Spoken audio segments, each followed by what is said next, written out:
So this is the box for Arcane Arena. It's inverted on our personal page. It's totally unclear why it was not inverted on the other page.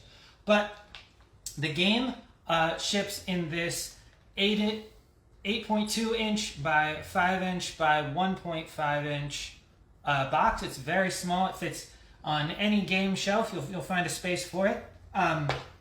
So I'm just going to show the top of the box really quickly. I'm going to go over it. The front has the name of the game. It has the Edenius Entertainment logo down in the corner. We have how many players it's for, the logo again, the fact that it was created by Keith and myself, and some art from the cards. We have some pretty pictures over there and over here. On this side, we don't have the logo because we didn't give ourselves room to do that because we are silly. All right, so now we're going to show what's in the box. There's a bunch of bags in the box, and at the top of that bag, return of the unboxing, very cute, is the character tokens. There are going to be 4 character tokens in here because Arcane Arena supports 2 to 4 players. Keith and I are going to play once we have fully unboxed and then set everything up the way it should be to be able to play. We're going to play through one round of the game just to show everyone how it works and because we're excited and this seems like something fun to do. So I'll store these there. That's fine. We'll keep the box so everybody can see it. The box art. We got a couple of extra bags because it's convenient to be able to store the cards in 2 different bags. We'll explain why that's true in a second.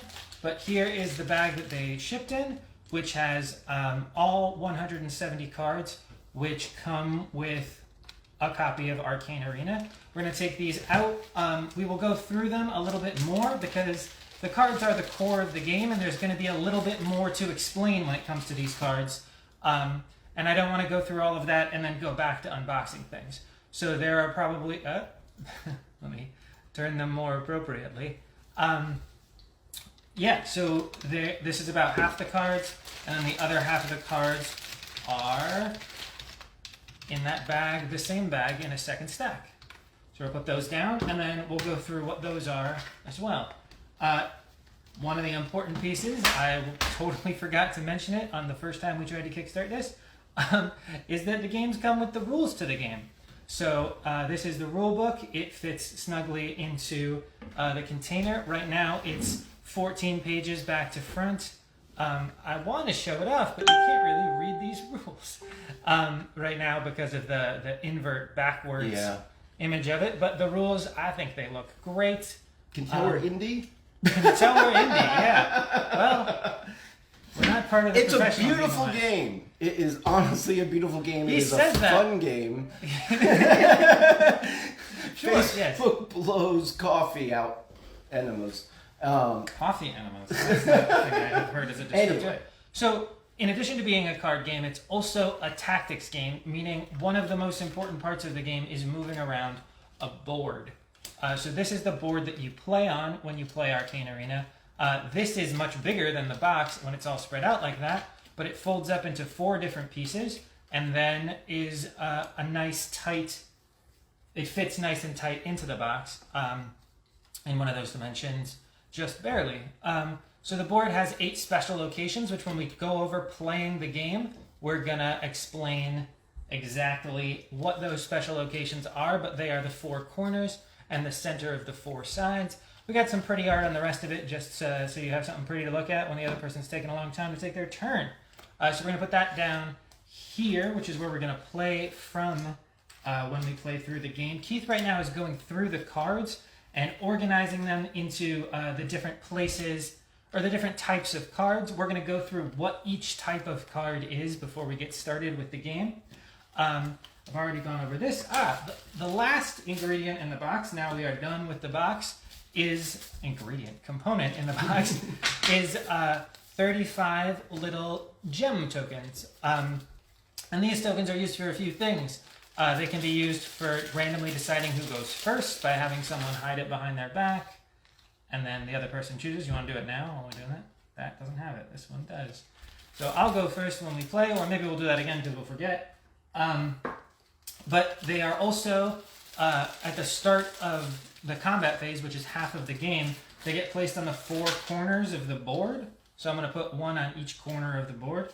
And they represent favor tokens on the board, which are objects that you can impress the trainers in the Arcane Arena by showing feats of strength. Dealing enough damage to those things collects those tokens for yourself. They also represent favor tokens in the other form, which is when you've collected them. You get them both for destroying the favor tokens off the board and for knocking out your opponents and winning rounds. Finally, they are useful for a small feature that they have is that when you have your tracker cards, which is one of the special kinds of cards that are not, they don't have the same back as the rest of the cards. They don't get shuffled into your deck in the deck building portion of the game. They are just useful for tracking different elements in the game. So along the bottom there are numbers, and that's for tracking what turn you're on in the game. And then there are numbers along the top for tracking how much health you have while you're playing the game. Man, this shirt's neck is loose. Okay.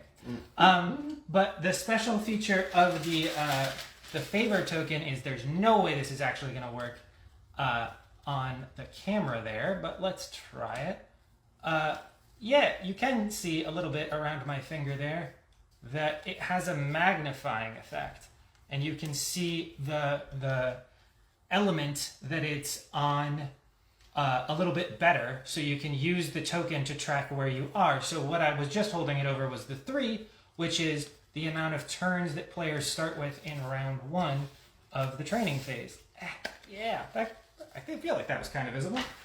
So I'll leave it there, and I'll give one to Keith so he can track 2 once we get started. I'm going to move these bags off to the side. Cool. Those are extra bags, which will be very useful for us. Are these? Oh, nice. Good job, Print Shop, giving us the correct back on those. One of the important things that we wanted to try to make with this game is that it's easy to transport, it's easy to store, it's easy to set up. You know, it doesn't take 30 minutes or so to set it up unless you're using Facebook page videos. You know, the idea is it's got simple rules, and but it's got a sort of complexity to it. So, you know, that was the intention behind the design. So I'm going to start putting the wounds over here. Cool. I feel like I should be showing off the art and talking about how good it is because he just complimented me on my design choices. So this is Flurry of Blows. It looks awesome. All right. So I'm going to push this back. Ooh, so. Yeah, I like what Keith is doing to make sure it looks good on the camera. So in Arcane Arena, there are many different kinds of cards. It's a card game. But the most important kinds of cards are the starting cards, which are the ones that Keith has sectioned off in front of him. To start a game of Arcane Arena, you need this specific set of cards, which is 4 copies of the card Move, 2 copies of the card Buy, and 2 copies of the card Attack. And to show that these cards are starting cards, they have a specific symbol at the center of the top and a specific color along the top and along the center of the card. There will be different colors for different kinds of cards, but somebody's making bird noises. Someone's calling me on my phone. Okay, fair enough. I had a nightmare that was going to happen, that somebody was going to call my phone. My nightmare was involved getting eaten by dinosaurs. They're not things that could actually happen to me. So the icon at the center at the top, that orange thing means that the card is an ability and you don't need to discard a card to play it.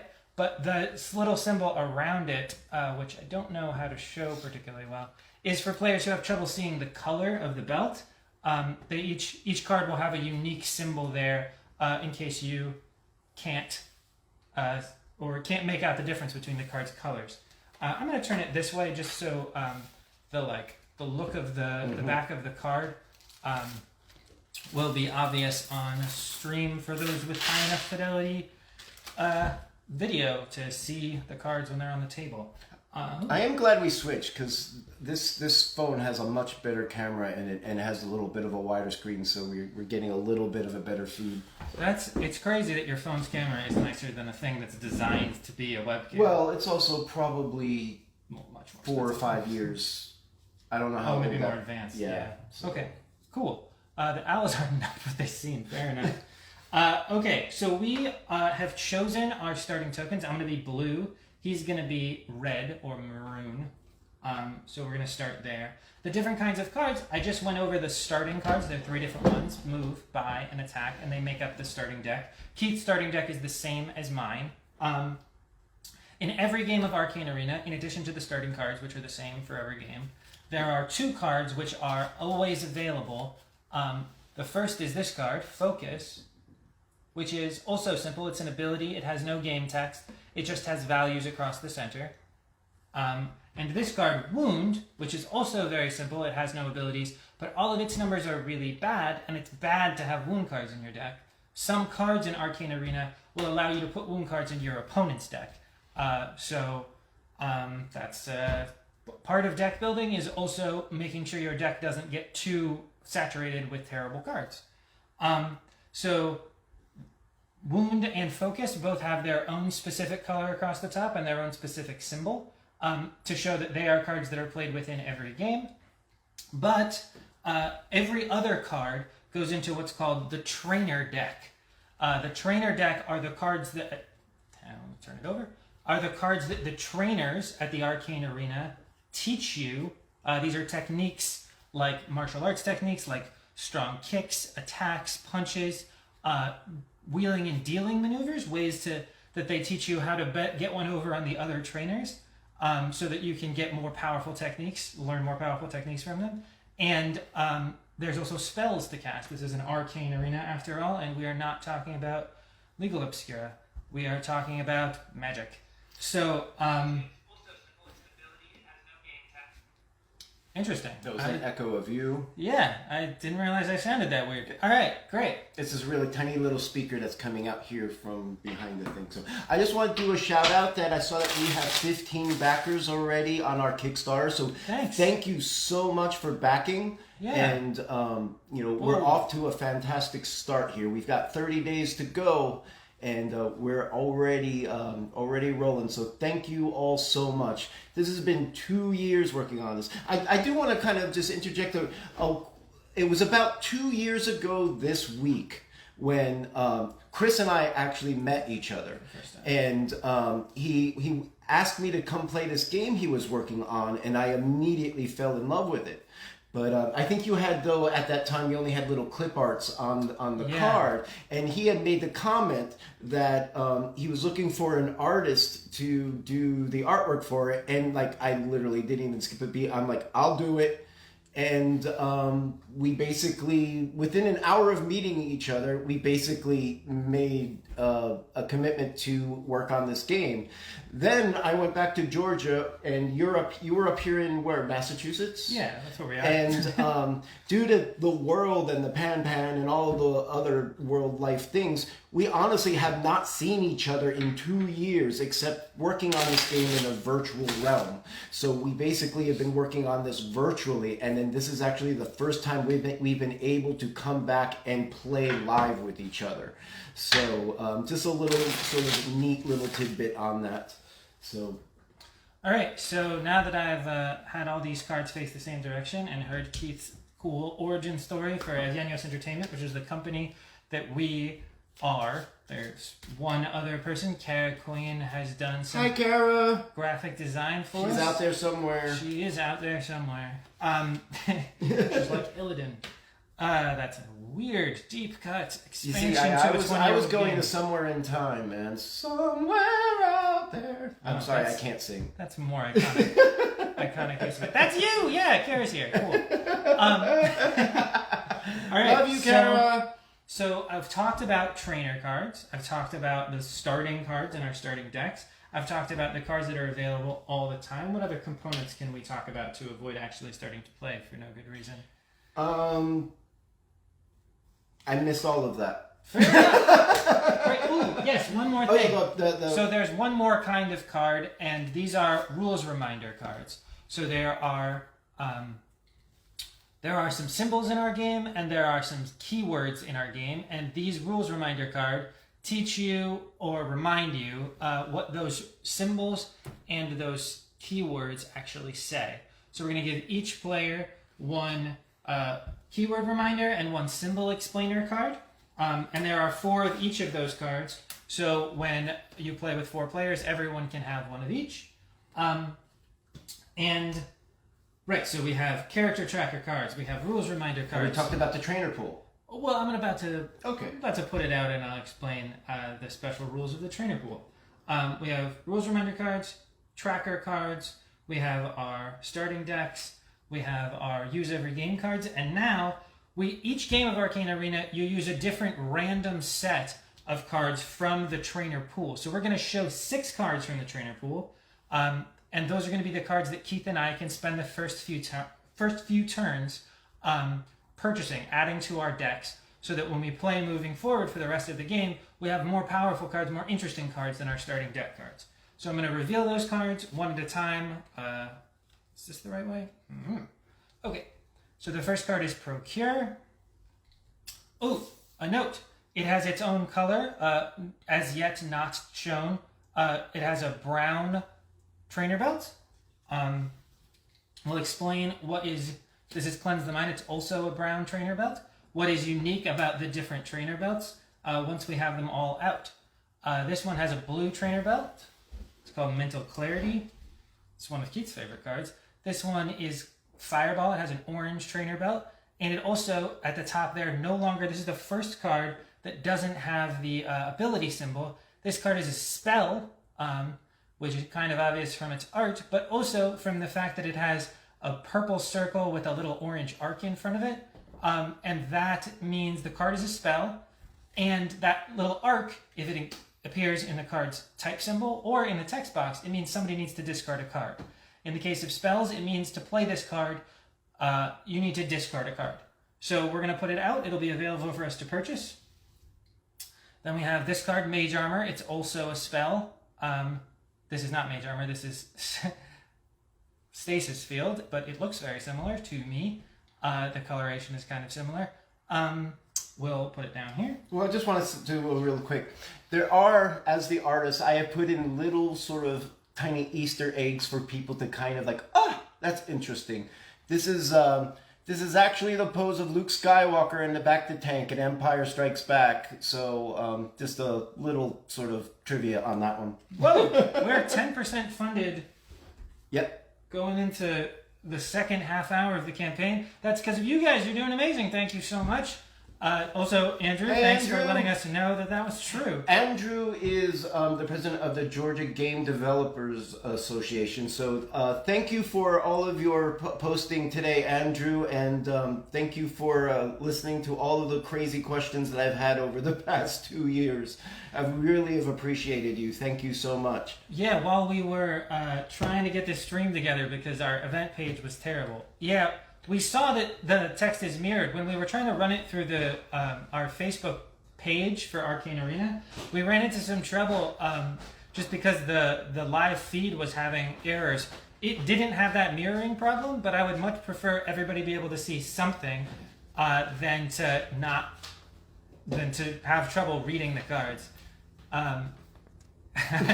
have our production assistant has come through and let us know the same thing, that the images are mirrored, and we're 10% funded. So I thought you said that. Oh, I see. I thought that said 10% funny.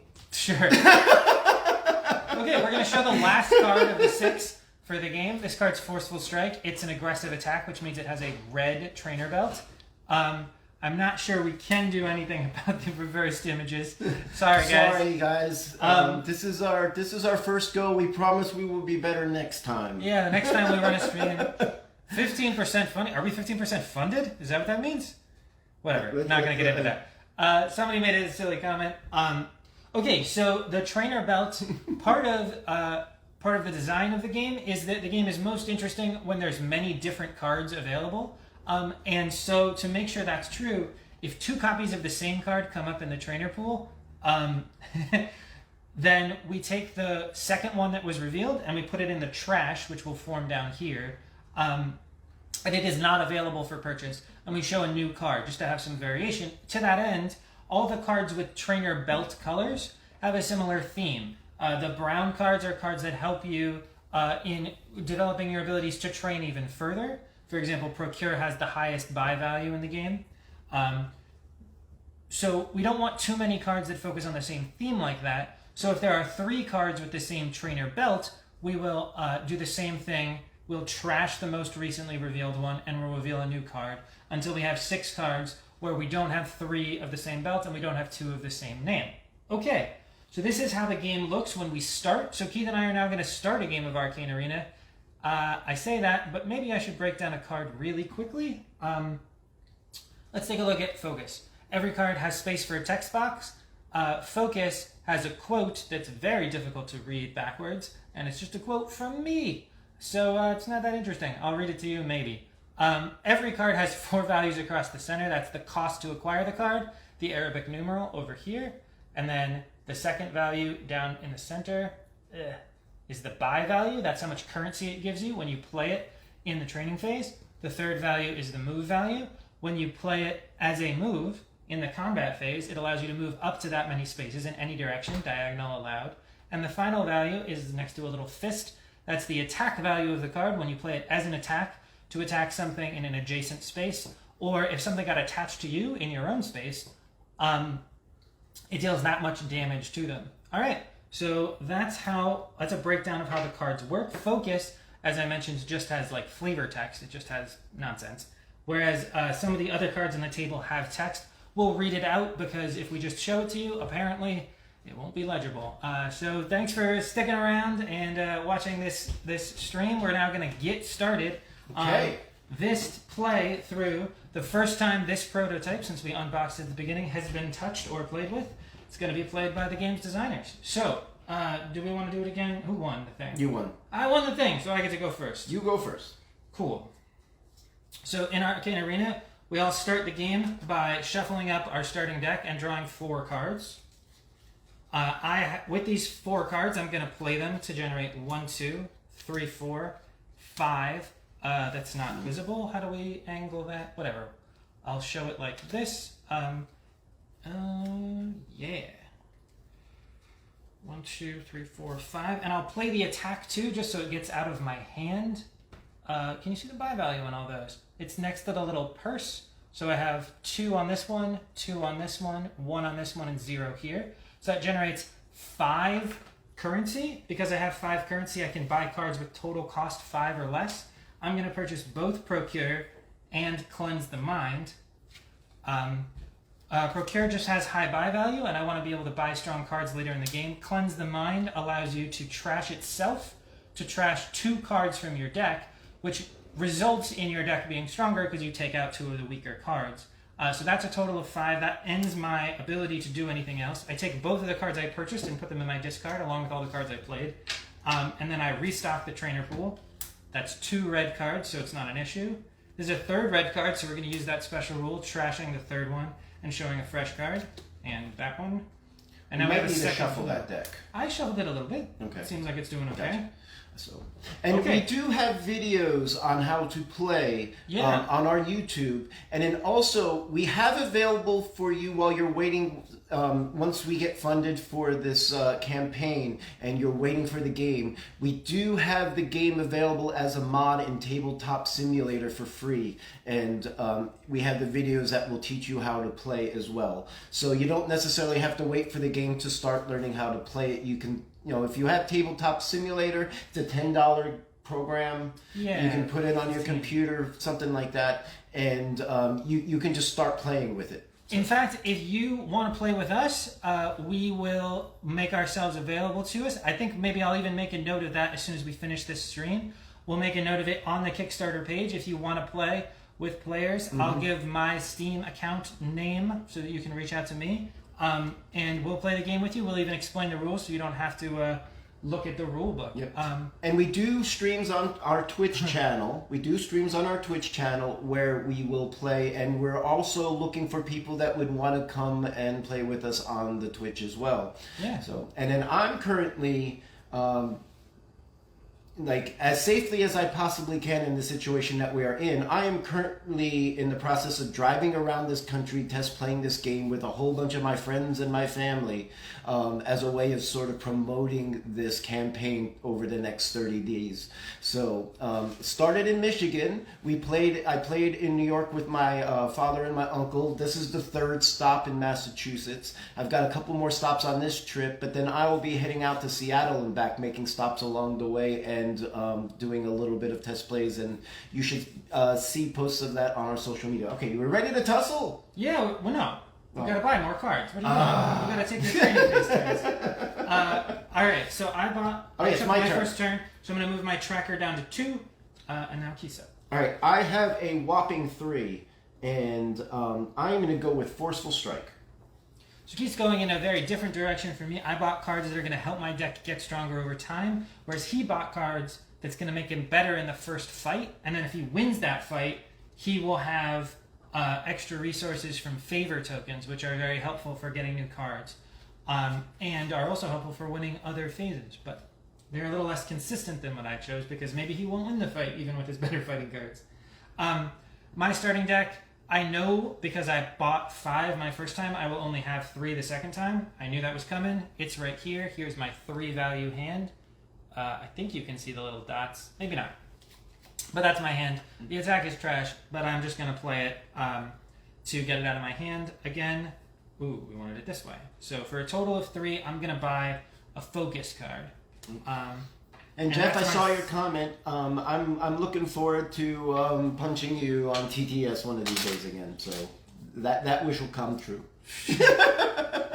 Yeah. So that was my second turn. I ticked down to 1 turn left. If you want to tick yourself down to 2 over there. Yep. And I have 5 currency this time around. Okay. So we kind of flipped on that. So we did. Which one do I want? You got a lot of options out there. There are a lot of options out there, but mental clarity is not going to help me at the moment. Break free is a good option, but I feel like I'm a little bit behind in the trainer phase, so I'm going to actually take a chance and get Mind Trick. All right, Mind Trick, as the image on Stasis Field is a reference to Luke's position in whoa, what's going on over there? Doesn't matter, he'll figure it out. Mind Trick is, of course, a reference to the Jedi Mind Trick, also from the Star Wars universe, and nothing else references the Star Wars universe, and if Disney comes after us, we made it up. It's not actually a reference to your nonsense. Also, Break Free is Neo from The Matrix. Well, he's doing what Neo's doing. He's doing... Yeah. It's a Neo pose from The Matrix. So this card is blue, and there are 2 blue cards out already, so we're going to trash that one. If you couldn't see the color, it also has little crescent moons across the top to show that it is trained by that trainer. This card's green, so we're good to go, because there's only 2 green cards. I have a very strong buy hand. I have, that shows them all, I think. This is 4 different cards that all have buy values, for a total of 7. 1, 2, 3, 4, 5, 6, 7. And for 7, I'm going to get the strongest card on the table. I think it's the strongest card on the table. It's Fireball, which deals damage at range. If you take a look at it, it has a couple of symbols across the center. One of them is a little explosion, and one of them is a little targeting reticle. The targeting reticle tells you how much range it has. The explosion tells you how much damage it does. That's my last phase in the training phase, or my last turn in the training phase. So I'm going to put over to the 10 health I'll have in the first combat phase, and I'm just going to shuffle up my stuff. Keith is ready to take his third and final turn of the round. Yep. Now, I took a chance on my last buying round, and unfortunately it didn't come true, and I'm only going to have 2 currency, so I've had a terrible training phase, probably because I'm not paying attention. Our attention is... So I'm going to go ahead and take focus, because I think I'm going to need some, and... Sure. That's my last turn. So you want to take yourself up to 10 so that we have health for that? So now we go into the combat phase. So Somebody has just made the comment that mental clarity is rarely helpful for them. I don't know if you're making a joke about like your life. Mental clarity is a very powerful card in Arcane Arena. That's Rob. He is making a joke. Sure, I don't know. In this game, mental clarity is great because if you use it as a discard, because every spell requires a discard and some other abilities require discard. If you use that card as your discard, you get to draw a card. So it's actually a very valuable card in this game, and one of the ones I love to get. It basically lets you play with 5 cards for that turn because spells usually cost 2 cards, and they are at a power level that matches that. Yes. They are more powerful than individual ability cards, and if you can play a spell and the card you discard replaces itself, then you get like a souped up turn that turn. And unfortunately, I couldn't buy it because I'm a poor boy. He's just a poor boy from a poor family. We're gonna get in trouble for that too, I think. All right. Only if it's longer than 30 seconds. Sure. Then we should stop drawing attention to it. All right. You lost the little thing. I am a loser. The part of part of the game is that you have the same person goes first in between phases. So I went first in the training phase, so I will also go first in the combat phase. That's a little bit unbalancing, or it favors the person who goes first a lot in round 1, but in round 2, the person who goes first is the person who won the first combat. So that kind of makes up for the strategy Keith tried, which is to buy cards that don't have high buy value, but do have good attack value. Because if he wins this, he'll have first crack at the new cards, and while he might not have as much currency as me, getting first crack at those cards will let him buy the card that's most important to him if he can win the round. So on my turn, I'm going to play 1 card as a buy, Cleanse the Minds, and I'm going to move over to this corner, because I was in this space 1, 2, 3 spaces. Then I'm going to play Attack to deal 2 damage. Favor tokens have 2 health, so we can flip them over to show that they've been damaged once, and then move them over into our play space to show that we have acquired them. So I dealt 2 damage to that favor token, I pick it up. Then I'm going to move 3 towards the other favor token on the opposite side. And I'm going to keep this card for next turn. In Arcane Arena, you don't have to play all your cards. If you don't want to play a card, you can just keep it for your next turn, or you can play it as a move to move up to its amount, and you can move 0 if you just want to get it out of your hand. Similarly, you can play cards with buy of 0 just to get them out of your hand in the training phase. So I'm going to draw 3 to finish up my deck, or finish up my hand. I am going to use the mind trick to move 3. Nice. And then I am going to attack that for 2. Sure. And then I am going to skedaddle 4 back the opposite way. So we're kind of going in the same strategy in sort of... Similar strategies so far. We're just trying to pick up the favor tokens from the corner of the board. But I think I'm going to deviate from that strategy here, because this card is very powerful. Okay, I'm going to play Buy as a move. It has 2 move value. And I'm going to play Procure as a move. It also has 2 value. So I'm going to move 1, 2, 3, 4. And then he is 1, 2, 3, 4 spaces away from me. So I'm going to play Fireball, which has a range of 4. I know it's a little backwards there, but it deals 3 damage to Keith, and it attaches itself to him. So he goes down to 7 health. Fireball has 2 health itself, and it can be attacked just like a favor token or a player. And the flavor, the story why Fireball has health is that now I have set his cloak or his clothes on fire. And so he took damage from the impact of the Fireball, and now he needs to beat it out. And if he doesn't, at the start of my turn, that fire is going to burn itself out and deal him a little damage. So it's going to take 1 damage itself and deal 1 damage to him at the start of each of my turns until he deals with it or until it burns itself out. I played all my cards, so I'm going to draw until I have 4, showing that my turn is over. Okay. So... Come and get me. I am going... First thing I'm going to do is I'm going to take these off. Sorry, I didn't mean to pick there. So he's attacking the Fireball for 2 damage. It takes 2, and because it's a card that has 0 health, like anything else, it has 0 health, so it gets knocked out. but when a card gets knocked out, it goes back to the discard pile of the player who owns it. And my health is really, like, you only start with 10 hit points in the first round, so I want to get that off because I'm already down 3. So now I'm going to move...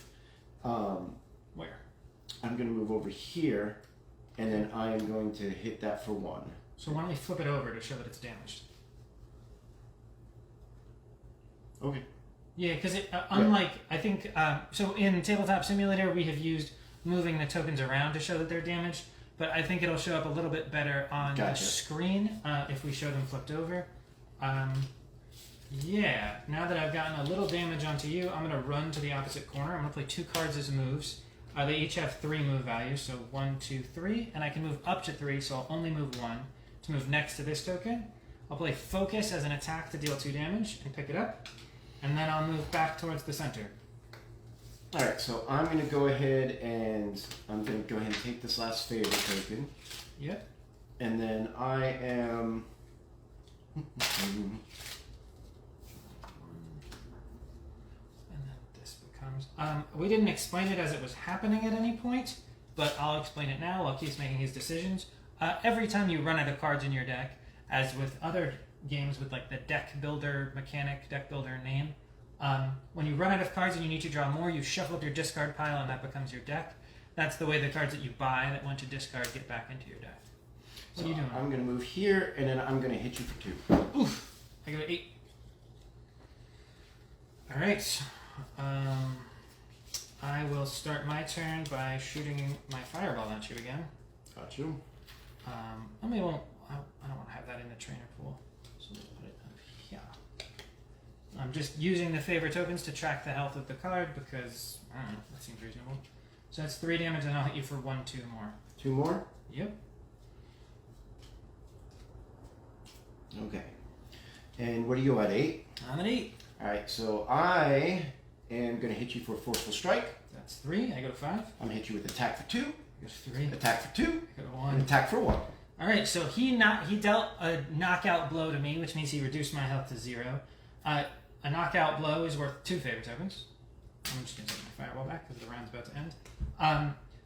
And now he is the only character still on the board, which means only players from his team of 1 are on the board, so he gets 1 more favor token.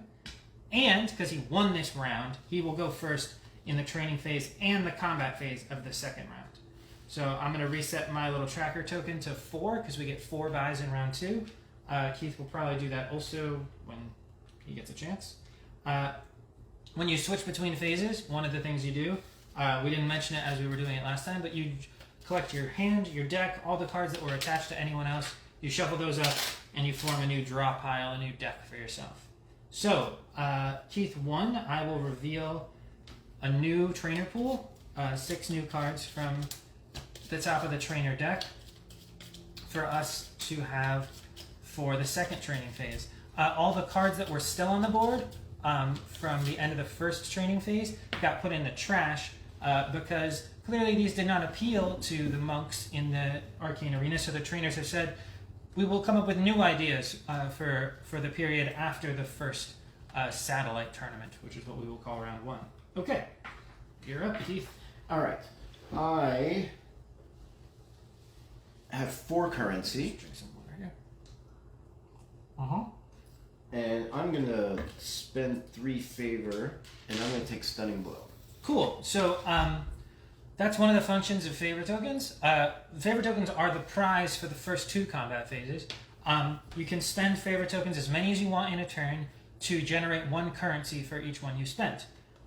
You can also, 1 time per turn, spend 2 favor tokens to draw a card in the combat phase. So they're a very flexible resource that's very potent, and he's kind of used the fact that his deck was stronger for fighting in round 1 to make up for the fact that his deck is a little bit weaker in buy value. He was able to buy a 7-cost card even though he doesn't have really high buy value cards. I have 1, 2, 3, 4, 5, 6, 7, 8, so I can also buy an expensive card, but my deck wasn't as good for brawling. I'm going to buy the card Entangle, which costs 6. In fact, I'm not going to play buy, so I'm going to keep that for next turn. I'm going to spend the 6 from these cards, and then add Entangle to my discard pile, and show a replacement card. So there's 3 turns left for me, 3 turns left for you. Yep. Cool. Draw 3. All right. So what I'm going to do now, even though in my first round I made the luck was not on my side with the Mind Trick.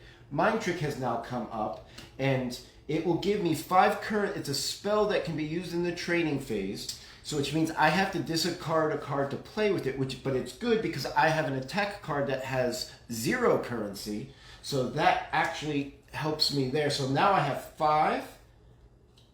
6 currency. Yeah, so only 1 card has any printed currency in his hand, and the highest currency value is 3 on a card. But because he has this spell, Mind Trick, he can play it as a spell. Generally, that's not allowed in combat, or in training, only in combat. But Mind Trick says specifically you can play it during the training phase. So you got 6 money. What do you want? Anything you want on the board? I think I'm going to go ahead and take the Lightning Bolt. All right, cool. Lightning Bolt, there's another one. Immediately replaced by a different Lightning Bolt. It's because it's still a new deck and the shuffling. You said that, but it's been pretty infrequent that they've come up with. Well, it's been good, but we're still, because you're still going to get a couple that just end It's up actually next to each perfect. other. We made no mistakes before we started. This is the best the game has ever looked or played. That's a stupid comment. It's not true. All right, I have 4 currency in my hand, and I'm going to spend 1 of the favor tokens that I collected from the board in round 1 to get a 5th favor token, to get a 5th currency, and I'm going to buy Stasis Field because I want to put him in a Bantha tank.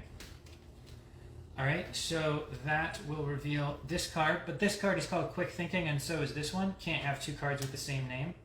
So we'll show Decrepify. That's 3 orange cards, which are attacking spells.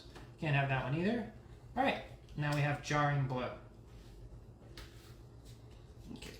So on this round, it looks like I am going to have 4 currency. Okay. We got Flurry, a strong attack, Jarring Blow, an okay attack that has high buy value. You could get Quick Thinking, which is a high utility guard. I could use some defense. There's not a lot of options there. Oh, you're going to buy Deflect. Cool. So I'm going to go ahead and buy Deflect.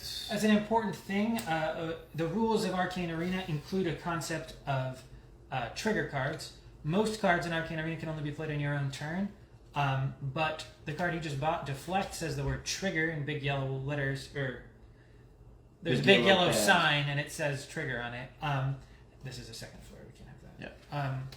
And that means he can play it when it's my turn if the condition, the trigger condition that's printed in the card's text box comes up. And Deflect says when you're targeted with a spell, or when you're just targeted. You can play Deflect to stop the spell from affecting you, or to send it somewhere else if there's another player or a card for it to hit. And that was my last buy. No, it wasn't. That was your second. You did the tick down at the start of your turn too. Oh, okay. That should be, because I've only had 2 turns. Okay. You should get 1 more. I have 3. I have a 2 and a 1, and for 3 I'm going to buy Quick Thinking, and then Keith is up. We can't have a 3rd orange aggressive spell, but we can have a counter spell. Okay. So this is going to be my last buy of this round. And again, the Mind Trick is going to come into play and help me.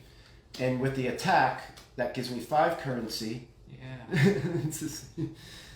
And 6. Sure, but 6 is a great Yes. amount to have. Um, A couple interesting options for 6.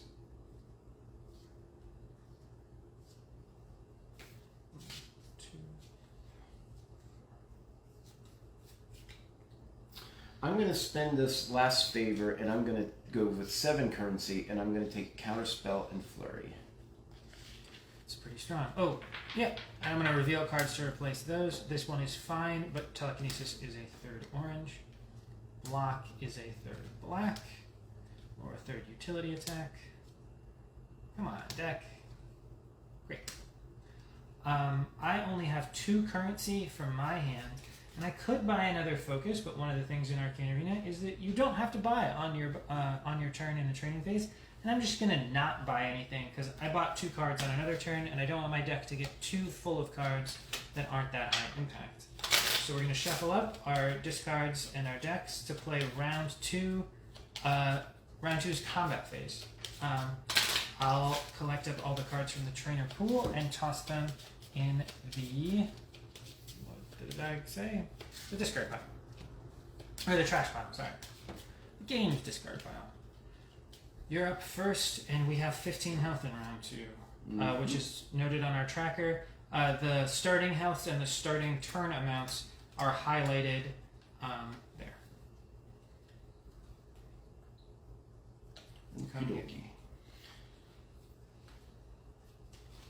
Alright, so I'm going to go ahead and move 3. Yep. 1, 2, 3. And then I am going to attack that for 2. Nice. And then,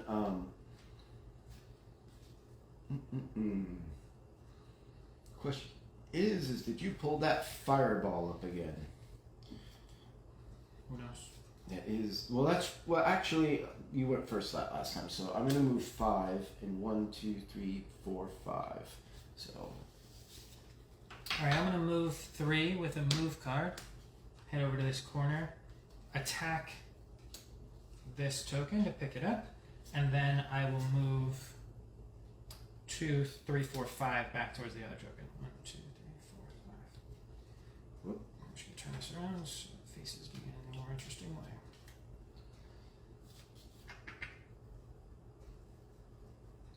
Ooh, let's see. What do I have? Man, those look so good. Yeah, I could show some cards to that while he's making that decision. Just here is a card, which is interesting art. Okay. And then I am. We'll explain it when we play it. Going to attack that. Cool. And then I am going to position myself in the center. Yeah, positioning yourself in the center in Arcane Arena has some potency because it's difficult to run away from you. And I think his deck is a little bit stronger at fighting still, even though mine was making some strides towards being a better combat deck last round. So the first thing I'm going to do on my turn is discard move to place Stasis Field on you. You're going to put Stasis Field on me? Mm-hmm.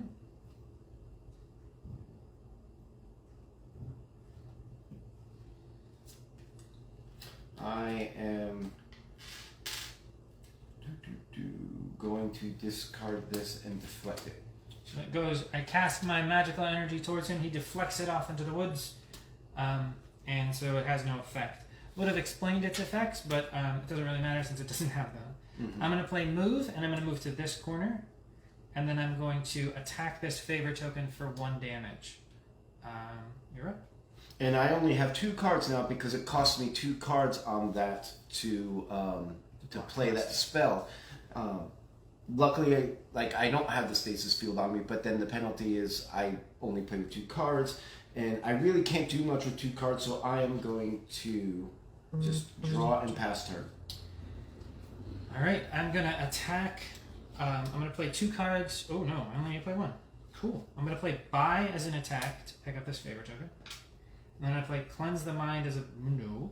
I'm going to play Quick Thinking as a move, which is when it's played as a move, and then it has the little discard symbol.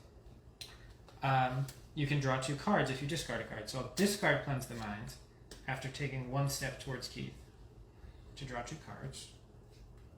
And then I'm going to move 1 more step towards Keith with a Buy, and I'm going to discard... No, I'm not. That's silly. I'm going to discard Buy to shoot a fireball at Keith. Okay. So it deals 3 damage if it connects. It does. Okay. And then it also attaches to him and has some health. So I'll draw 1 card from my deck, but then reshuffle. Hey, Steve! Steven, sorry. Hey, Steve! How's it going, man? Good to see you. Steven is another old friend from high school, and it's good to see you. So, Steve, this is a card game that Chris and I have developed, and we're launching this on Kickstarter. And it's sort of a cross, to steal some examples, it's a cross between, for me, it's a cross between chess and Magic the Gathering. So you kind of has the card aspect of Magic the Gathering, but you use your cards to move your character on the board, which gives it sort of the chess effect, but you only really have one character. So, so that's that. But I'm going to go ahead and play my turn. It is good to see you, Steve. Thanks for tuning in, my friend. Yeah, so the Kickstarter went live. He's going to make his decisions for his turn. Yeah. Kickstarter went live at 2 p.m. Eastern Standard Time today. That was about an hour ago. We posted about it on some of our Facebook feeds. We hope that you guys check out the campaign page and back us there, because that's what we've been working on for a while now, is trying to make sure this game is ready for you guys to see and will be something that's worth putting in your game cabinet. So Keith, come at me. You won round 1, but you have less health in round 2. Yeah, I was good. When I get a chance on my next turn, I'm gonna put the link to the Kickstarter again in the up in the chat. Okay, cool. So I'm gonna go ahead and I'm going to use this attack to get rid of the fireball. Sure. So now I'm not burning anymore. Yeah, he just he beat the flames out, Yep. so they're no longer burning him. And then I'm going to advance 1 step. Actually, I'm going to. I was trying to guess what he was going to do, but I didn't guess correctly. I'm actually going to advance 3. Oh, now we're right next to each other. And then I am going to hit you with a stunning blow. Oof. Okay, so 2 damage. Take 2 damage, and stunning blow attaches to me. And while it's attached to me, I have the stunned condition. And if I look at my little reminder card, stunned says the attack value and move value of all the cards in my hand gets reduced by 1. And I have to discard 2 cards to cast my spells, unlike normally when you only have to discard 1. Ooh, Jeff did it for you. Oh, thank you, Jeff! You're the best! So I'm also going to use my favor to draw a card. Sure. And then I am going to retreat. And then I'm going to hold this card and pass turn. Okay, I'm stunned, so this thing that would normally leave me with 1 card afterwards is going to take all my cards. I'm going to move what would be 3 spaces, but is instead only 2. And then I'm going to discard 2 cards to try to entangle you. Gotcha. So this falls off at the start of his turn, but I have no more cards, so I'm just going to do it now for clarity around the board state. Does that work, or do you want to counter it or deflect it somewhere else? I cannot deflect it or counter it. So you should be at 10, right? Yep, I'm going down to 10, and now I am entangled. And when you're entangled, you just can't move at all, but it has 3 health, so you can just attack it, knocking it off, thereby. You can knock it off, and once it falls off, it doesn't stop you from moving around anymore. Okay. So I'm going to go ahead and first thing I'm going to do is I'm going to go ahead and use these 2 cards to get rid of Entangle. Sure. So do you want to do them in that order? What order do you want to do them? Yeah, that's fine. Okay. Because Flurry of Blows has special text. It says the next card you play as an attack deals damage with its move value, which are generally higher. The idea is that you are, like, really quickly attacking. So he has dealt 4 damage to my Entangle. It falls off, and now... And then I'm going to discard this and throw a Lightning Bolt at you. So Lightning Bolt says it does 4 damage, so I go down to 9. It also deals 3 damage to everything adjacent to me, which includes things in my square. So that's or yourself. Yeah. Jeff did that one time. Jeff did it through the Lightning Bolt. But there's nothing adjacent to me, so I don't take damage, and there's nothing attached to me, so that doesn't take damage. You're at 10, I'm at 9. Man, this is a tick-for-tat game going on. I'm gonna play Quick Thinking, and I'm gonna move 1, discarding Cleanse the Mind to draw 2. Those were not the best. I'm gonna hit you for 1. Hit you for a second one, and a third one. Mm-hmm. And then I'm going to move away 2 with Procure. Okay. Okie dokie. You're at 7 and I'm at 9. Yep. I'm going to go ahead and move 3. Where are you going? I'm going to go just there. Then I'm going to hit you for 2. Ow, ow. 7. And then I'm going to retreat over to here. Okay. I will Pass turn. move 3 with move. 1, 2, 3. Chase him down. And I'm going to play an attack for 2 damage on you. Down to 5. And then I'm going to discard move to try and put you in a stasis field. Counterspell. Discarding. Okay. So I discarded move to play that card. So these are sort of both still happening, but counterspell says to draw a card. So I am going to Counterspell. If you can read things in mirrored language, then Jesus. Somebody's making jokes about Will Smith's open relationship with his wife. So counterspell says both players draw one card. So you draw one and I draw one. And then I'm going to run away with mine. And then you're up. Okie dokie. Alright, so I'm going to go ahead and... Why? Get those out of there. Yeah, those are done happening. This is also done happening. Yep, so that goes in there too. So I'm going to move 3. Yep. And I'll come after you. Yeah. And I'm going to hit you for 3. How? Go to 4. And then I'm going to retreat 2. Okay. Alright, so we're hoping to fade that lightning bolt here. I'm gonna... What are you at? I'm at 5. Can you take me out? Unclear. You have multiple cards that you can play on my turn. I do. I'm gonna discard move to shoot a fireball at you. Boop. Okay, so we both draw one card and the fireball does not connect. And then I'm gonna discard buy to try to entangle you. Oh dear. Boop. Okay. Well, none of my stuff works. I'm gonna play attack as a move to move next to you because I don't think you're gonna deal me 4 damage with one card in your hand. Actually, that was a good move. I have to pass turn. Okay. I'm gonna play quick thinking as a move, even though I'm in the spot I want to be in. I'm gonna move 1 step, discard buy to draw 2. And then I'm going to attack you for 2. Yeah, I'm wide open. Attack you for 1. Yep. And attack you for 2 more. You got it. So I get 2 favor for knocking someone out and 1 favor for being the last person standing. And that's pretty good for me. And I need to hit the restroom real quick. So Alright, so we're going to take a quick break and I'm going to talk about Arcane Arena, our Kickstarter, and what's going on. So, the Arcane Arena Kickstarter page has a few different options. If you want to support us just because you like what we're doing here, or you like us, or you just like giving money away to people who are doing their passion project, you can just give us money. That would be amazing. If you own a retail establishment, I don't know if any of the 4 people watching right now are that, but if any of them want to reach out to their local retail establishments, we have a retail backer amount, which is if you pledge $2 to us and say you're getting the retailer reward, we will reach out to you and we will figure out with you how many copies of the game you want to buy, how far the shipping is, and how much it's going to cost you directly, because those numbers are a little bit different than when we sell them to player or to end users directly.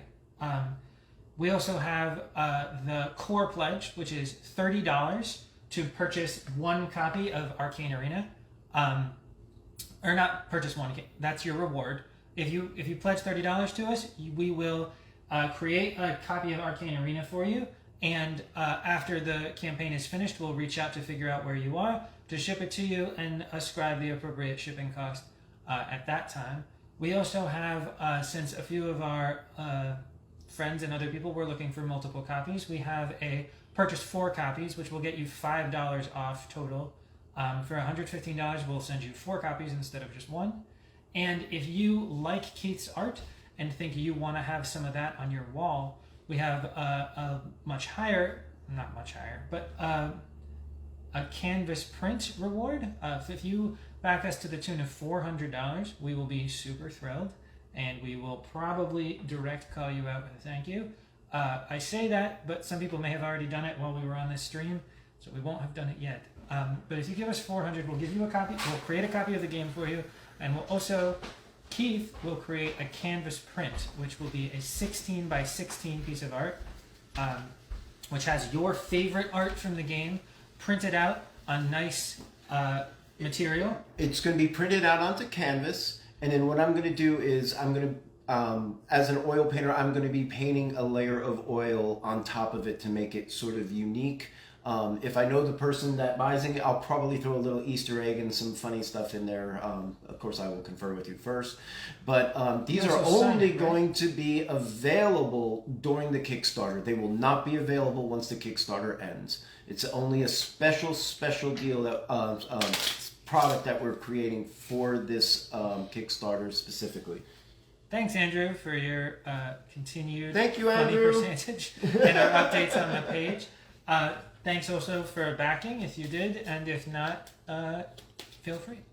I think we're doing good. I think we're off to a good start, except for the whole Facebook thing fiasco. But yeah, we did have some trouble at the beginning of this event. The reason we're streaming on Keith's page is that our event page, or our Arcane Arena Facebook page, has just had some issues.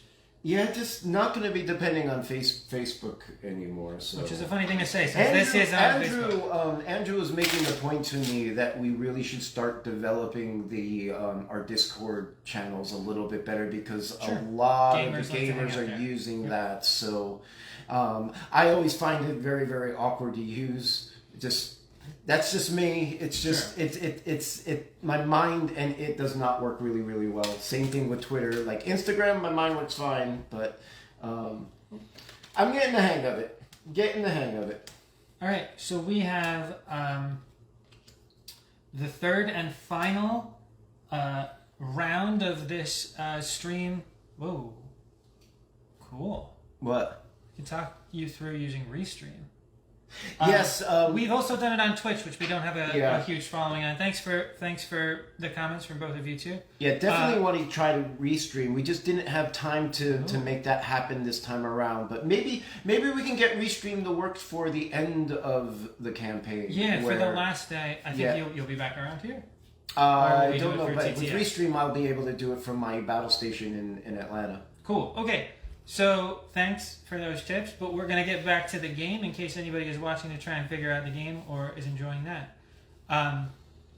Yeah, we do Twitch. Normally, we've been doing Tuesday night streams on Twitch. We won't be doing them tonight. Because we're doing this tonight. We're doing this. So, but...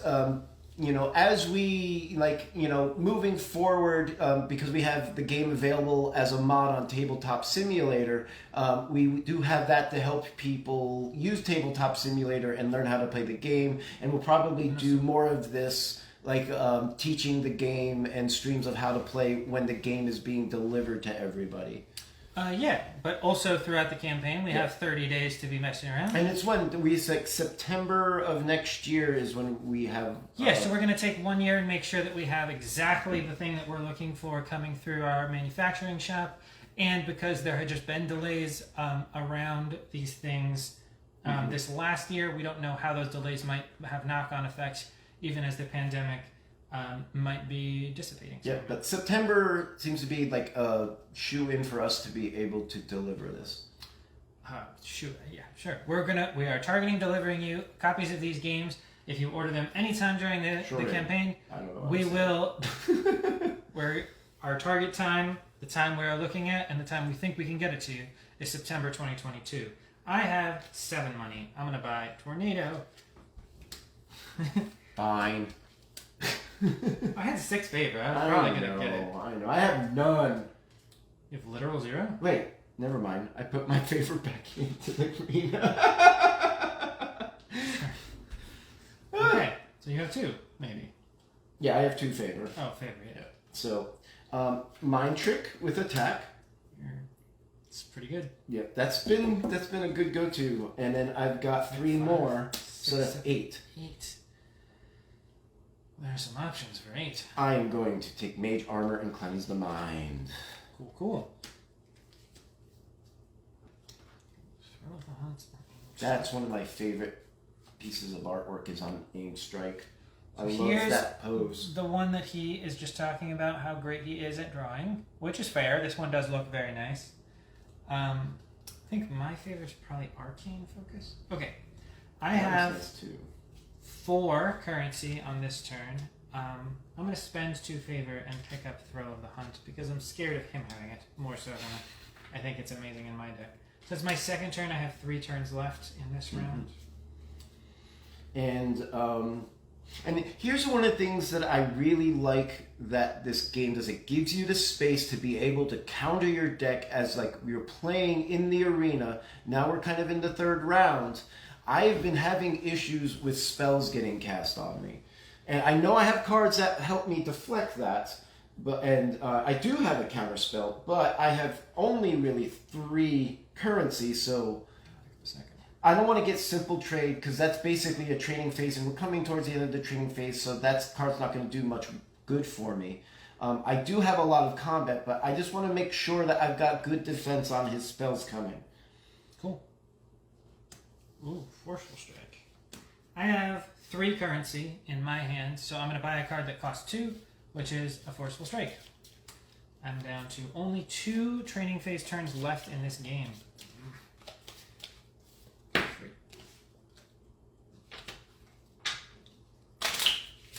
Whereas Keith has this one and then 2 more. Mm-hmm. And I have 4. And let's see, what do we have out here? I know that's Decrepify. For a second I thought that was Deflect.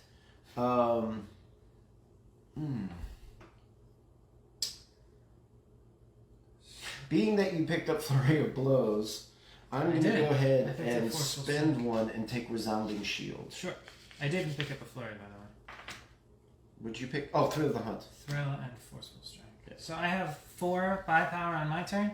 I'm going to grab a defensive card for myself, the card Block, which is exactly what it says it does. If you get attacked, you can play Block to stop the attack from working. Oof. Alright, so again, I've got low. I've got only 3 currency. But you have 1 more turn after this. I do have 1 more turn. I do have 3 currency. I think I need a little bit more powwow.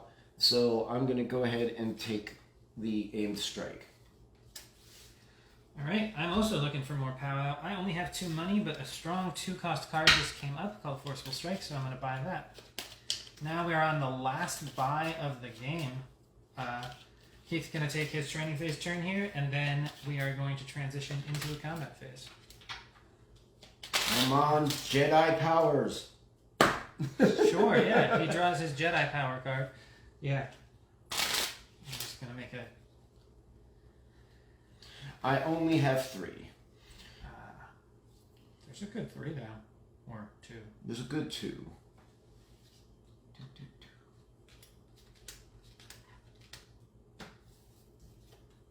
So I'm going to go ahead and take Dash.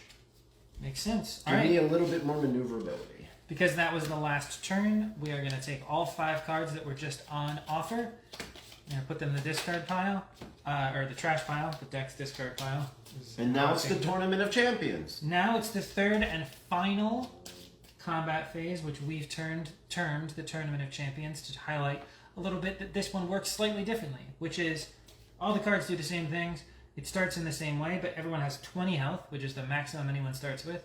And the last player standing on the board, or the last team with players standing, if you're playing with teams, just wins. Last person standing here wins the game of Arcane Arena. So, I won round 2. I go first in round 3. I'm going to move 3.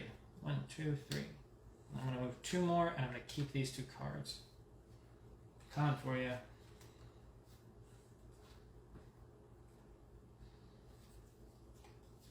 Okay. So I'm going to go ahead and move 3. 1, 2, 3. Yep.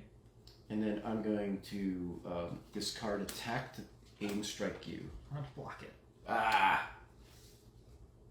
And then I am going to dash that way.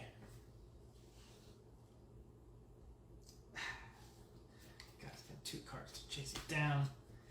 Definitely, that's the advantage of the card Dash, is it has the highest move value in the game. So usually your opponent will have to spend 2 of their cards to catch up to you if you run away with it. But that only works if your opponent has not angled themselves such that you can't run away effectively. So that's a big part of the tactics of the game, is positioning yourself and positioning yourself relative to your opponent. So I'm going to start my turn by spending 2 favor to draw a card. And then I'm going to move 1, 2, 3, 4, 5. 1, 2, 3. I'm just going to move here. Then I'm going to attack you for 2. And then 3 more. That puts me down to 15 you should be. Yep. okay.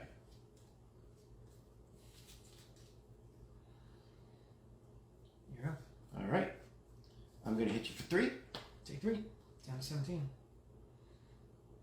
And then I am going to go ahead and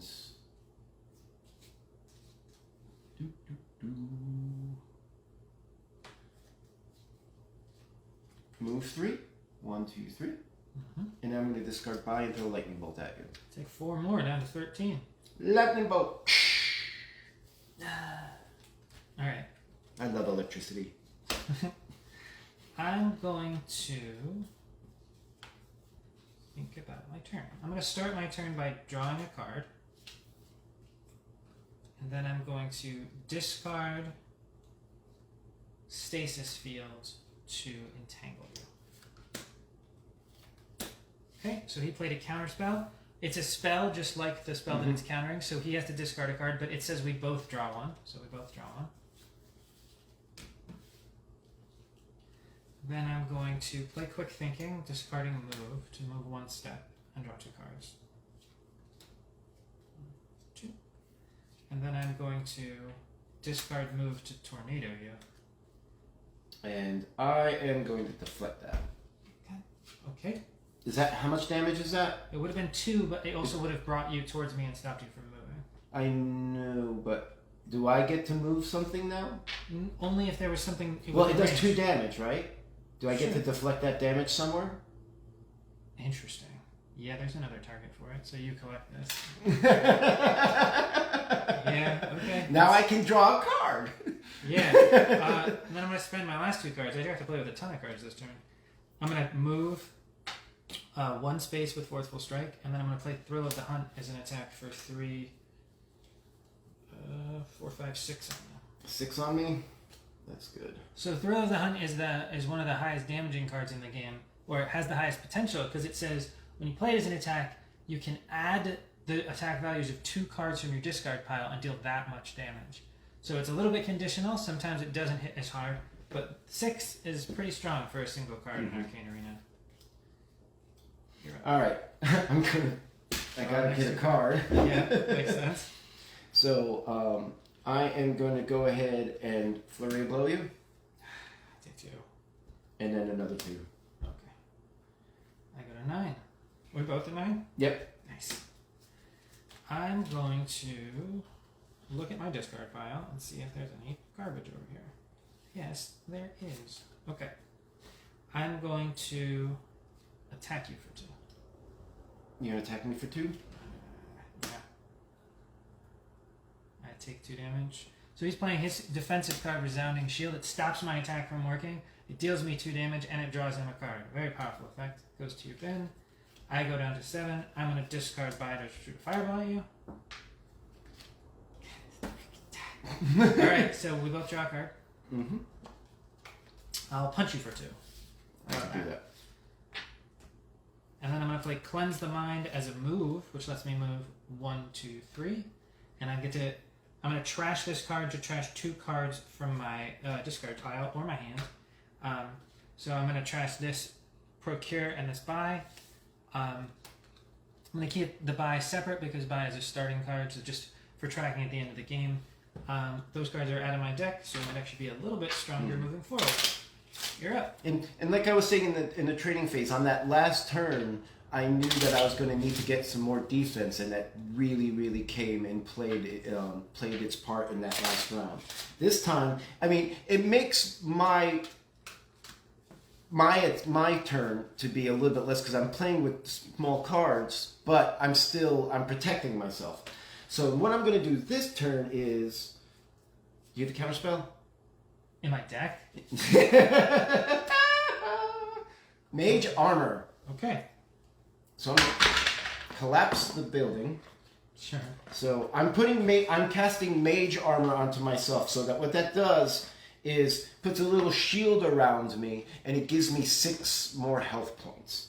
Right, so he can redirect damage that I deal him to the Mage Armor. But because that can be overbearing in a longer game if you can keep replaying it, Mage Armor has a special word called static, which means when it goes to 0, it stays attached to him but doesn't do anything. Unless you have a break-free card. No. There are cards that destroy cards on the table, and that does that, but nothing causes Mage Armor to fall off by itself. Yep. Alright, I will take one step towards you, and then I will discard move to try to entangle you.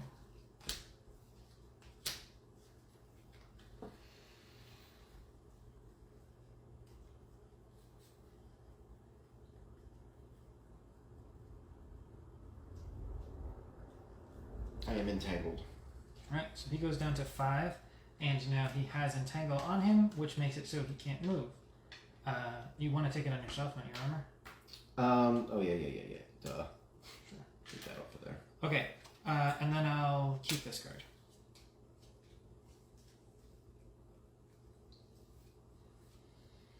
Okay, so I am entangled, and it has a... Entangle has a health of 3. So...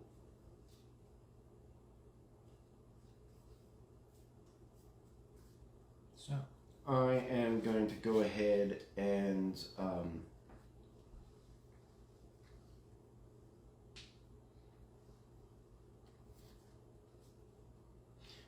take the entangle off. Alright, you can move now. I can now move. So I'm going to move around the cabin. Sure.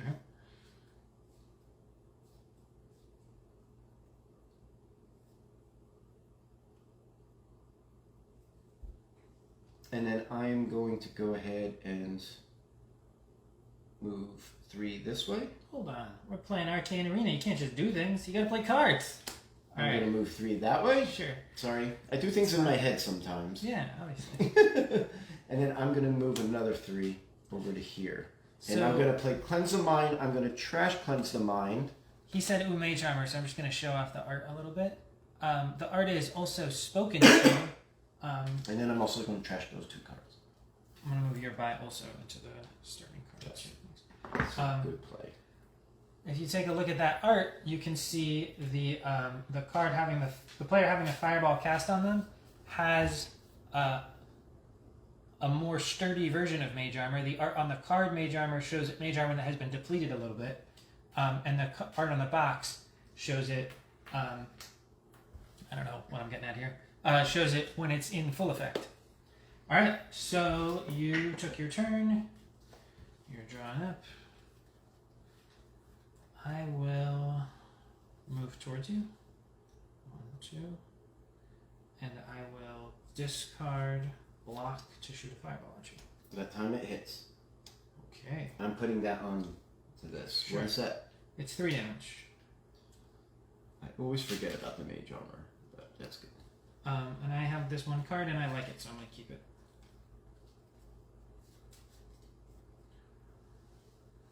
All you, Keith.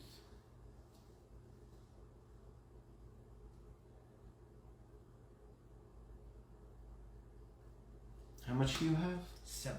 You're at 7. I'm at 7. Sort of. You're at 7 and 1. 7 and 1.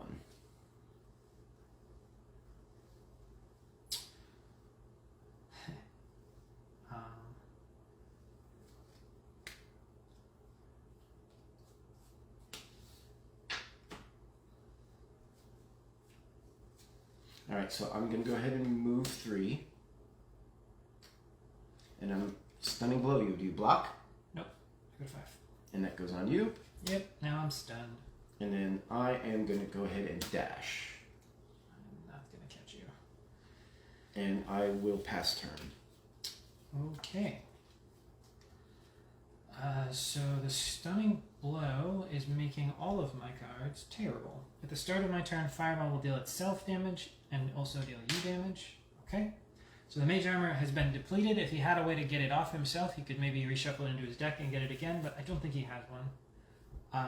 I passed that up. I passed that on the first training. Yeah, because you didn't have the armor yet, and there were I was thinking of getting the break free, but I ended up going for the mind trick instead.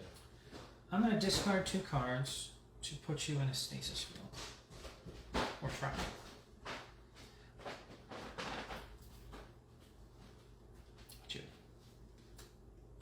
Invincible and asleep. I cannot do anything about it. All right, so Stasis Field is kind of like Mage Armor in that it makes damage go to... it makes him immune to damage and has health itself. Production assistant is... Thanks for stopping by, Robert. Hi, Robert. I am done with my turn, so I'll draw. That didn't do... Did Stasis Field do any damage to me, though? Nope. And it makes me invincible. And asleep, which means you cannot cast spells and you cannot move, and you can't attack cards that aren't attached to you. Gotcha. That's what asleep does, and invincible means he can't take damage.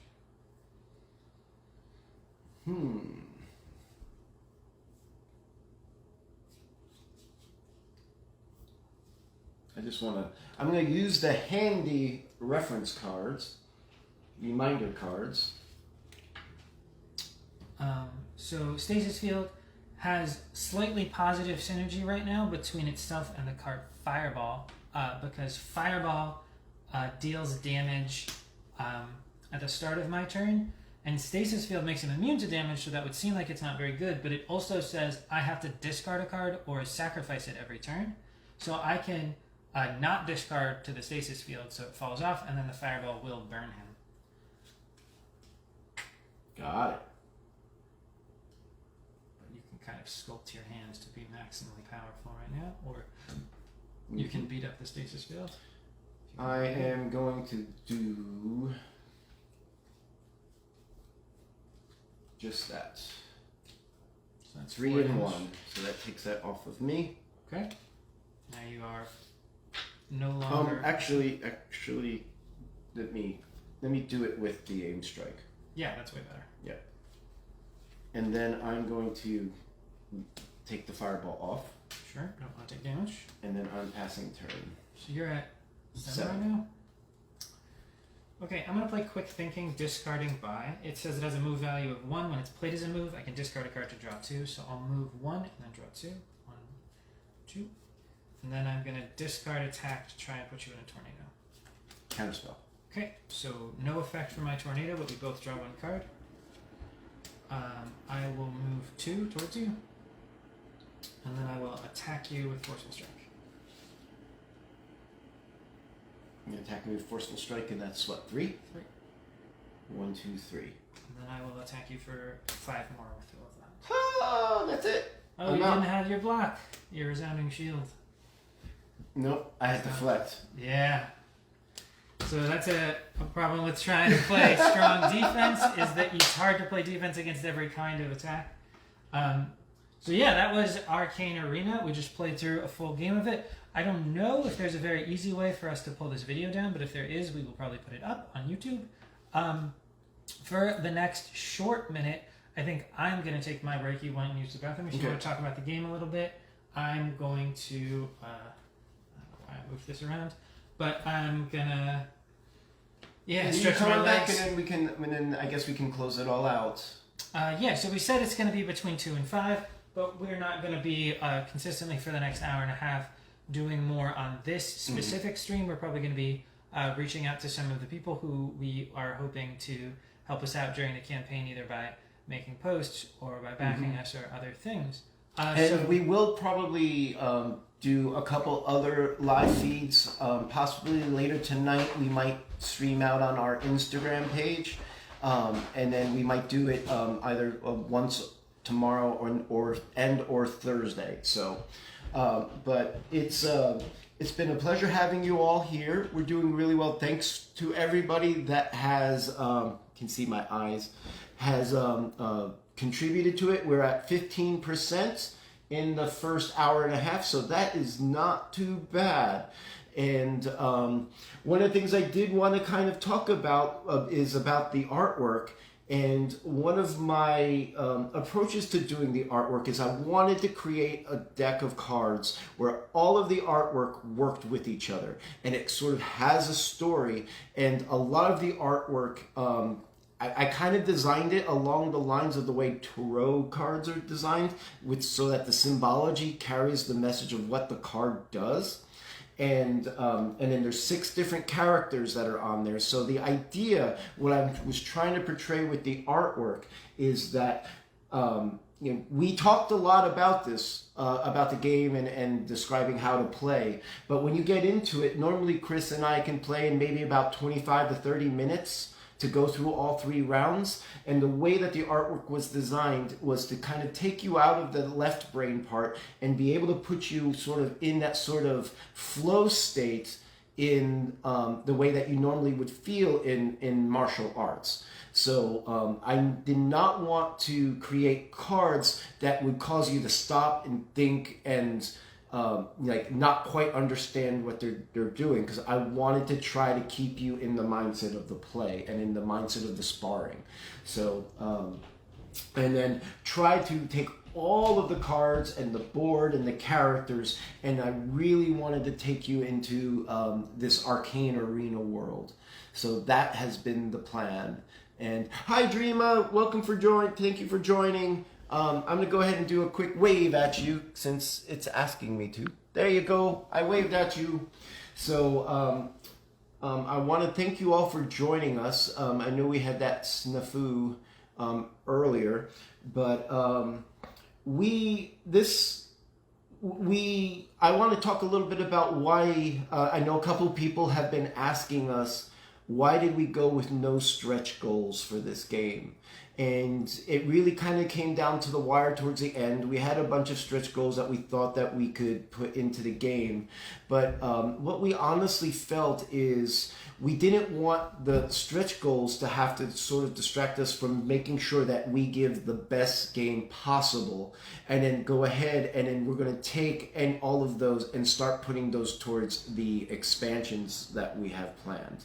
So, we didn't want to, have to add things on that might deter us from missing our goal, because like we said earlier, with everything that's going on right now in the world, we want to make sure that we're going to keep our word to you all, and that we get this game to you in September of next year. So we're going to take the next 2 to 3 months, or basically just the last bits of this year, to just really polish up. We want to this is our rule book, really nice and shiny. The packaging, the way that it's all put together, we just really wanted to focus on the quality of what we were giving to all of you. And so we plan to be going into production probably November or December of this year, and it'll probably take a few months for us to work out the kinks in making sure, we'll have to probably go through 2 or 3 more prototypes to really polish it up, and just to make sure that everything is printing correctly. Now we have a fulfillment center that is going to be helping us get these all out to you. So once the game is produced, they'll be going to the fulfillment center, and those fulfillment center is going to be shipping them to you. So what we're doing is we're trying to skip out of just bringing it to us. We're leaving it in the hands of the professionals to be able to get this to you professionally and make sure that we have the shipping costs. We've got our shipping quote down tight, so there's not going to be any change, hopefully, in the shipping. There shouldn't be. I think we have an agreement with them. So we will be continuing. This game is available on Tabletop Simulator mod, which we do have available through our website, that you can start playing with for free if you have the Tabletop Simulator game, which is $20 through Steam.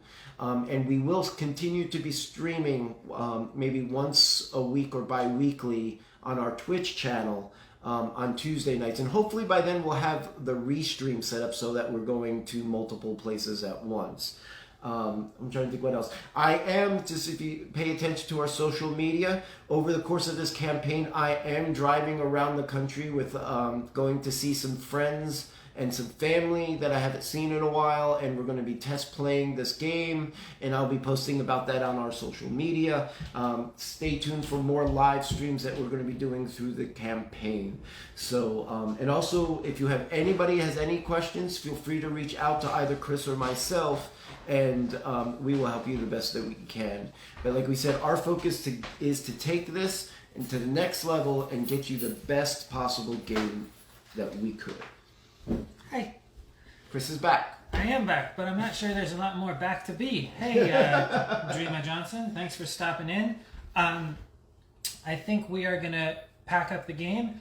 We're going to show off all the components one last time as we're packing them up, and then we're gonna close down the stream for this afternoon. Does that sound right? Yes, absolutely. And again, thank you for tuning in. All right, so let's get all the... So these right here, these nice little shiny pieces, these are what are called the favor that you're all biting for inside the arena. And they help you both in the training phase and in the combat phase. You also use these for hit points on the cards when you need them. And you also use them on your tracker cards to help you keep track of what turn you are in the trading turn and how much hit points, keeping track of your hit points. Yeah, so they're very high utility tokens. He's dealing with the tokens right now. What I'm doing is organizing the cards into the different styles of cards. So I've taken my starting cards, the cards that started in my deck, and I made little piles for them. I'm going to go through Keith's deck and do something similar. In case this is relevant to people, these cards have the same dimensions. They're very similar to poker cards. They have the same dimensions exactly as Magic the Gathering cards, which I believe is the same size as the World of Warcraft trading card game too. So if you are looking to purchase a copy of this game and you want sleeves that will be appropriate for it, I believe standard playing card game size sleeves is correct, but Magic the Gathering sleeves, whatever the word for those are, that's the size that's correct for this. So I'm going to continue taking apart our decks to get the game stored in such a way that it's as easy as possible for us to take it back out and play again later if we want to run another stream. Or if we just like the game, because we do. That's the thing that I kind of want to point out is this game is really easy to learn. It takes about one walkthrough of just learning how to play it with somebody that has played it. We also have videos on our YouTube that will teach you how to do it. But the thing that I like about this, we've been playing this game for about 2 years now, and we're still learning ways for the cards to work with each other, different combinations, different strategies to use. And it's also a very, Chris has done an amazing job at balancing this game. And when somebody during our test plays has come up or found something that could potentially lead to maybe being an exploit in a game, there's quickly somebody finds a way to counter that with the cards. And that's one of the things that I really love. I love games that are well balanced and they don't have a sort of way that they lean where somebody can take advantage and it's just there's no way to catch up to them. Ooh, I've been grabbing components while he's been stroking my ego. So let me just talk about those components really quickly. Yeah, these are tracker cards, and they are used to help you keep track of what turn you're on and how many hit points you have left. So while these cards are very useful and they are the same size, they do not get shuffled into your deck the way the cards in the deck builder portion of the game are. So on their back, they have a different back, so you won't get confused and shuffle them into the deck. There's one other form of weird backed card, and that's the rules reminder cards.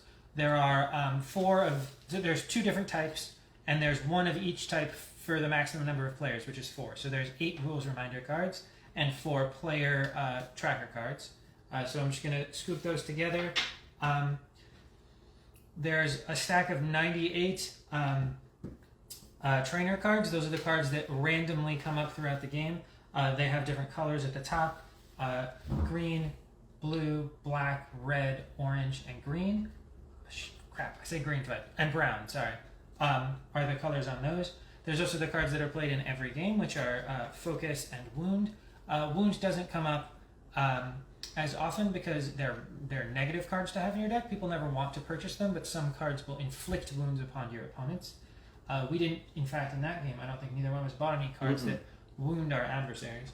No, what is it? It's Creeping Sickness and Concussive Blow. Concussive Blow both do that, yeah. The game does come with a really nice fold-up board. It folds up into a nice little tiny square. One of our hopes down the road is as the game expands, we will have different arena boards. So that is part of our future ideas and of wanting to expand the game. We're starting with just sort of like the base mechanic and pieces to the game, just to get people out there used to playing this. But we do have we do have a dream of how far we can take this and things that we can add to this game. So. Yeah, but I think I heard Keith talking about this as I was coming down from taking a quick bathroom break. That for our Kickstarter, our goal for this game is to have this game, which we know and we love and we know you will love, get funded and then get it out to you. And we're a first-time developer, and we know from experience talking to other developers that the more we put into our stretch goals and the more we lose focus on the initial concept, the more there might be difficulty with manufacturing issues or slowing down. And we want to get you to this game as quickly as possible, as well executed, and as not bankrupting us, I guess, as possible. Another worst thing would be is to put a stretch goal in there that ruins the balance of the game too. Yeah, we wouldn't want to change something and makes the game. Let's see what it looks like up on top. On top of everything else. Yep. Yeah, sure. So let's go ahead and put that card in there. Let me just press out some of the air here. The cards work really, really well in keeping them in a line. Yeah. So check it out on top. Just gonna press down. Yeah. Here, so I'll show you how. Well, it would mix up the cards. So let's try that. So that seals. Okay. Mm-hmm. So we created the rule book separately from this prototype. So we were pretty thrilled that it fits exactly snugly in there and works pretty well. That last piece that we were there on top, that was the rulebook, and that's every component of Arcane Arena. Everyone who watched, or everyone who does watch in the future, if we figure out a way to show more people in the future, thanks for coming by. Thanks for talking to us. Check out our Kickstarter, Arcane Arena board game. The Arcane Arena board game. Yep, nice ArcaneArenaBoardGame.com. ArcaneArenaBoardGame.com if you want to see that. It's at Arcane Arena Board Game on Twitter. It's Arcane Arena Board Game on Instagram. On Instagram, it's Arcane Arena _board game. Sure. That's dope. We're at about 15%, right? Fantastic. Yeah, thanks for the heads up. Thanks, Rob. Have a good one. Hey, Rob, I just want to say your voice and that you do for the voiceover for our little ad is amazing. I love it. It was perfect. Good job, man. Thank you so much for doing that for us. We'll catch you a little bit later. We'll be live probably on one of our other social medias, hopefully tonight and maybe tomorrow and or Thursday. So, and then on Thursday, I'm on the road again. I've got to go back to New York, and then it's onward. So you all have a beautiful day. I will be finished.